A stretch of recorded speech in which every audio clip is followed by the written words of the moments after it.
one-kill rule. Like, you may need to have that FaceTime for something more important. So I'm just using that as an example. You have to have these 5 qualities. Say, if you want to be an effective leader, an effective communicator, in order to connect, you got to have a vision, know where you're going. You got to be pragmatic. Pragmatic is just another way of saying you got to be practical. You have to be, people have to feel that you know, what soldiers say, they don't care what you do for them, they only want to know that you care. So one example that John Maxwell gave to really bring out these 5 qualities is that put your politics aside, think back to the elections with President Ronald Reagan, President Carter. This happened around 1976 or so. But during the presidential debate between Carter and Reagan, President Carter knew every fact, figure. He knew everything that Wikipedia had. He Googled everything. I mean, he had all his stocks, locks, and figures down airtight. He had every quantitative number, research analyzed and categorized in his head, and it was just coming off. Ronald Reagan, on the other hand, he just was very he was very interactive. He was very personable. He didn't have a quarter or even a third of the facts and figures that President Carter did. He just was himself. He was authentic. He was pragmatic. He was charismatic. And he came across to the TV viewing audience as more trustworthy. And he came across as more authentic, and hence we know that President Jimmy Carter lost his second. Now, he lost to an incumbent president who was considered an actor on Hollywood. Not even an experienced politician, no experience in politics, as a matter of fact. But President Jimmy Carter lost as a sitting president to an incumbent who had very little or no political experience. And the reason why the presidential historian noted that is because Ronald Reagan came across as a person who had a plan.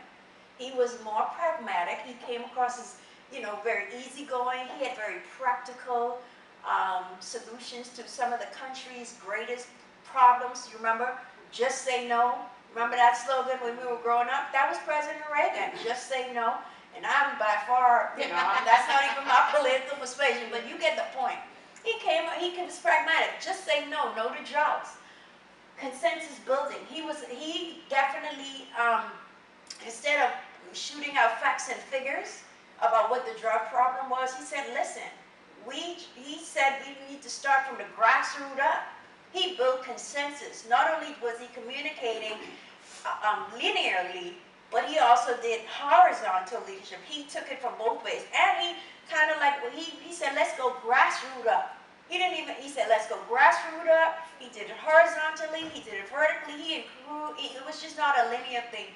President Carter, on the other hand, a more linear approach, you know, government, you know, top down, this is what we're going to do. And he was, you know, he was very logical. I mean, he had a road mapped out, but it came across as very cold, calculated. Now, it was very factual, but it didn't have very good it didn't resonate. It didn't have very good buy-in or connection, if you will. Does that make sense?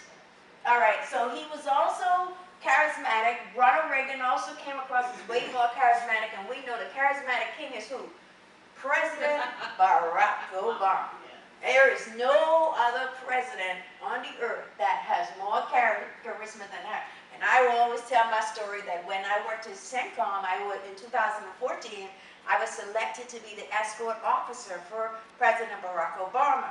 And I can tell you, when I met him, I understood why he was the president of the United States. He is very multifaceted.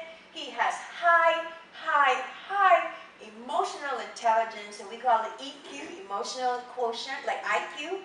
And I can tell you why. When I greeted him, you know, this protocol. We're taught on how to meet. We meet 4 stars, presidents of countries, like President Barack Obama. This is what my job was at protocol.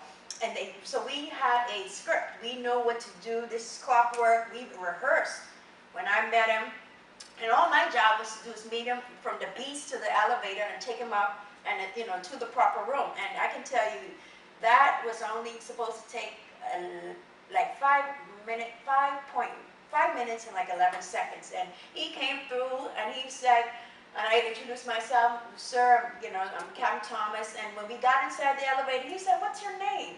And And I said, Captain Thomas, sir, you know, I already told him, but he probably, I don't know what he was thinking about, but I said, Captain Thomas, and he said, no, not that name. I mean your birth name. And I was like, my birth name? It's unique. And I was like, unique, sir. And he was like, well, what does unique mean? And I said, it means goddess of power. He said, you have a name like Barack, you know, like a different name. And I was like, yes, sir. And he totally disarmed me. But I mean, I was on my game, on my military, but he's so charismatic. So here am I on the elevator, escorting President Barack Obama with the Secretary of Defense, the Secretary of the Army, the Secretary of the Army, the 4-star General, and then it really is true. There's a guy carrying the football. Like, you know, there's a guy carrying the football. And then I learned that in order to get that job, you have to be a licensed surgeon and a pilot. I did not know that. The guy carrying the football must be a medical doctor, but you have to be able to perform emergency surgery and fly a plane. That makes sense. Yes, I did not. Kind of crazy. Yes, and I'm telling you. So anyway, that's just an example of, I can tell you, I can attest, the President Barack Obama, number 44, is the most charismatic leader I think I have ever met. And very close to him was Secretary Dumfrey. He was a character because he plays the saxophone, but he's very disarming, but extremely brilliant.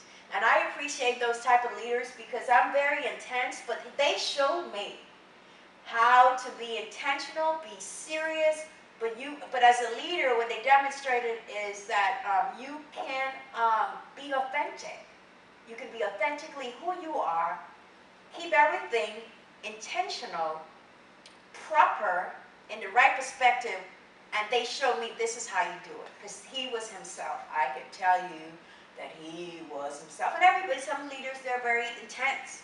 That's who they are, but I can appreciate that. But I learned some things working over at CENTCOM. Is one of the best jobs, second best jobs I ever had. The best job I ever had, I believe, was being a commander, because you learn you're in so many situations, and you have a huge, awesome responsibility of leading troops into mission readiness, into battle, but then you get to do all those other things like sometimes you have to be a mom to people that may not have a mother, or you have to be a caregiver. So all those other roles that you get to incorporate. Trustworthiness, like we talked about, honestly, this is right here, the bread and butter. When you see, this is the presidential qualities that a historian identified.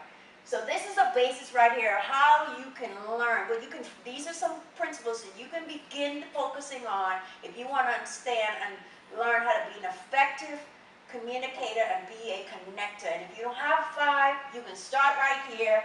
And if you have a list, these are some things that you want to definitely add into your arsenal if you want to be an effective communicator and you want to connect with others. Is this helping you? All right, so now let's look at what really read that definition of what connecting really is. Connecting is the ability to identify with people and relate to them in a way that increases your influence with them. Does that make sense to you? Connecting is the ability to identify with people and relate to them in a way that increases your influence with them. Kind of like what we talked about, common ground. So before you go and lay what it is that you really want, you want to lay the foundation. You need to find out when you go, and as a civilian, you're transitioning. You know that your advantage, and it can appear to be a disadvantage initially because the way that they're trained or lack of exposure is not to have a plan. They don't want, that's how they've survived.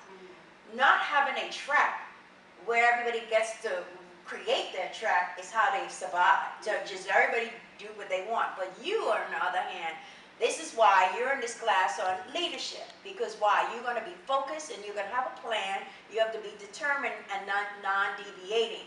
So what you want to focus on here is, when you go into the civilian world, is you have to do your observation, your homework. You want to gather your intel and find out as many common connectors, common things you have with everybody that you work with. How many things you have in common? Find out whatever you can, and no matter how minute. That's what you have to do, because your commonalities and your connectors are your bulldozer. They pay